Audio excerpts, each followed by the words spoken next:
आज आमचं ठरलं कारवीची फुलं पाहायला जायचं लोणावळ्याला. गाडी काढली आणि निघालो. रस्त्यातच नाश्ता करायचं ठरलं. अण्णाला बोललो 2 प्लेट उडीद वडा सांबार द्या. एक नंबर होतं बघा. नाश्ता झाला आणि निघालो लोणावळ्याच्या दिशेने. झाडा झुडपातून वाट काढत पोचलो लोणावळ्याच्या टायगर पॉईंटच्या तिथं.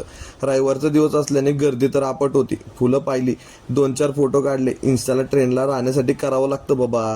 तिथून निघालो बाप्पूच्या गावाला. बाप्पूच्या घरी पोहोचल्यानंतर बाप्पूने तर कहरच केला. डायरेक्ट काकडे तोडायला लागला.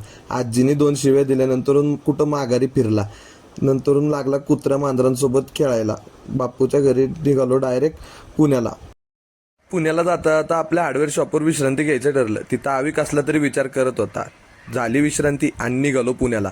पुण्याला जाता जाता कावळ्यांनी आवाज दिला बरं का पोटातून. आवाज दिल्यानंतर मग काय, त्यांचं ऐकलं नाही तर कसं चालेल. मग गेलो कांदा टोमॅटो उत्तप्पा खायला. कांदा टोमॅटो उत्तप्पा खाऊन झाल्यानंतर बाप्पू म्हटला चल आता बाबा बाद झालं, लय फिरणं झालं, घरी जाऊ.